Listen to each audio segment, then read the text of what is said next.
तुम्हारा सहारा बहुत है मेरे जीने के खातिर, तुम्हारा सहारा बहुत है मेरे जीने के खातिर, ज़माने भर के रिश्ते का मैं क्या करूँगी। तुम्हारी नज़रें इनायत बहुत हैं, तुम्हारी नज़रें इनायत बहुत है, इसी के सहारे तो मैं सबसे लड़ूँगी। नहीं चाहिए कोई दूजा सहारा, नहीं चाहिए कोई दूजा सहारा, तुम्हारी हूँ बाबा, तुम्हारी रहूँगी। राम राम दोस्तों, मैं हूँ आपकी दोस्त और शुभचिंतक और बाबा की एक बहुत छोटी सी सेविका, जो बाबा से जुड़े हुए रहस्यों को आप तक पहुँचाने का एक माध्यम मात्र हूँ। दोस्तों, अगर आपकी कोई सच्ची अनुभूति हो जो आप हमसे शेयर करना चाहते हैं तो स्क्रीन पे दिए जा रहे ईमेल एड्रेस पे आप हमें मेल कर सकते हैं। दोस्तों, आज जो मैं आपके साथ सच्ची अनुभूति शेयर करने वाली हूँ वो हमें भेजी है दीपक कार्की जी ने। दीपक जी नेपाल के रूपंदेही के रहने वाले हैं और उनके जीवन में बाबा की दया से सब कुशल मंगल है। और आगे की जो कहानी है मैं आपको सुनाती हूँ दीपक जी के शब्दों में। राम राम दीदी। मैं बहुत जब छोटा था तब मेरी माता का देहांत हो गया था, पर बाबा ने मुझे हर समय सहारा दिया और कठिनाइयों में जैसे एक पिता अपने बच्चे को संभालते हैं, एक बड़े भाई अपने छोटे भाई को संभालते हैं, उसी तरीके से बाबा ने मुझे बहुत सहारा दिया। दीपक जी ने हमें बताया कि इन्होंने बहुत ज़्यादा पढ़ाई लिखाई तो नहीं की है, पर जीवन के अनुभवों ने इनको बहुत कुछ सिखा दिया। इन्होंने अपने जीवन यापन के लिए कभी भी किसी कार्य को छोटा नहीं समझा और जो भी कुछ इनको मिला इन्होंने उसे किया। क्योंकि दोस्तों, कोई भी कार्य गलत नहीं होता है, कोई भी कार्य छोटा नहीं होता है। आपको इस बात को हमेशा ध्यान में रखना चाहिए।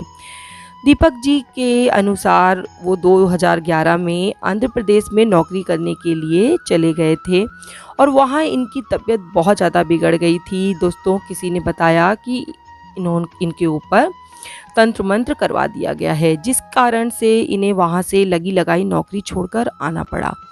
अपने गांव वापस आने के बाद इन्होंने बहुत सारी पूजा पाठ करवाई, तब इनकी तबीयत ठीक हुई। वैसे तो दोस्तों, दीपक जी ने हमसे अपने जीवन की कई सारी अनुभूतियों को शेयर किया है, लेकिन उनमें से 2 घटनाओं को मैं आपको बताने जा रही हूँ क्योंकि वो बहुत रोचक हैं और आपको भी बहुत पसंद आएंगी।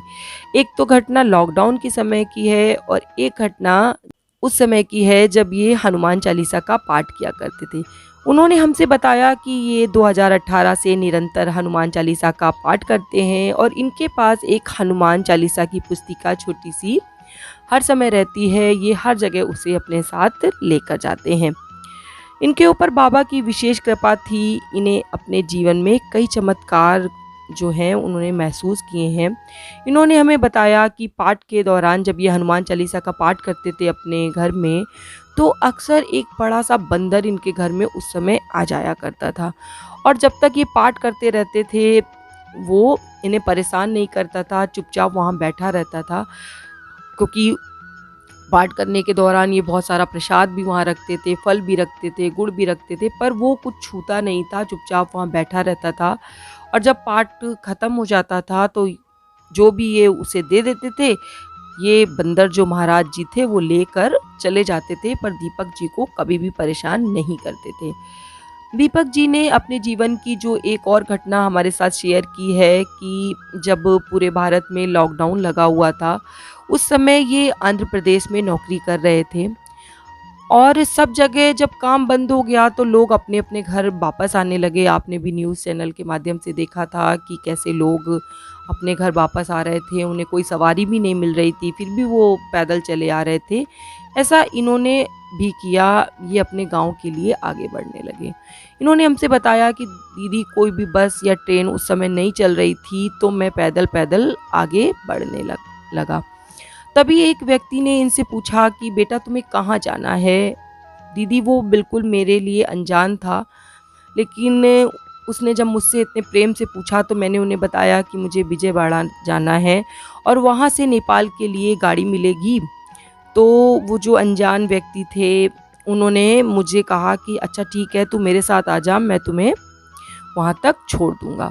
इतनी भारी भीड़ में उस व्यक्ति ने केवल मुझे ही पूछा, ये मेरे लिए बहुत आश्चर्य की बात थी। इसे मैं बाबा की अपने ऊपर जो है बड़ी कृपा मानता हूँ कि उस व्यक्ति ने मुझे सकुशल वहाँ तक छोड़ दिया जहाँ से मैं अपने गाँव नेपाल के लिए आ गया। वहाँ पर दीदी कोरोना की वजह से मुझे अंदर जाने को नहीं मिला, 14 दिन तक मुझे बाहर रहना पड़ा और 14 दिन इन्होंने हनुमान चालीसा का पाठ जो है वो नियमित किया, उसे बंद नहीं किया। और 14 दिन बाद इनकी जब रिपोर्ट नेगेटिव आई तब इन्हें अपने गाँव में जाने को मिला और वहाँ रहकर इन्होंने फिर से अपने कार्य को शुरू किया जिसमें इन्हें सफलता प्राप्त हुई। दोस्तों, ऐसे ही तमाम भक्तों के ऊपर बाबा की कृपा बनी रहती है और मैं आपसे प्रार्थना करना चाहती हूँ कि इस महामारी के दौरान आप बालाजी की पूजा प्रारंभ कीजिए, हनुमान जी की पूजा प्रारंभ कीजिए, तो बाबा आपके परिवार और आपको इस बीमारी से हमेशा बचा के रखेंगे। और दोस्तों, मास्क पहनना ना भूलिए, उसे पहनकर ही आप घर से बाहर निकलिए क्योंकि ये आपकी सुरक्षा का एकमात्र साधन है। क्योंकि इस अनजान वायरस को हम जानते नहीं हैं, लेकिन ये हमें पता है कि इसकी रोकथाम हम कैसे कर सकते हैं। तो मैं आपसे रिक्वेस्ट करती हूँ कि सरकार द्वारा सुझाए गए जितने भी नियम हैं उन्हें ज़रूर पालन में कीजिए और अपने घर के बुजुर्गों का और बच्चों का ध्यान रखिए। इसी के साथ आज की ये जो अनुभूति है मैं यहीं ख़त्म करती हूँ और बाबा से प्रार्थना करती हूँ कि बाबा आपकी हर मनोकामना पूरी करें और आपके ऊपर अपनी दया दृष्टि ऐसे ही बनाए रखें। इसी के साथ जय श्री राम, जय बाबा की।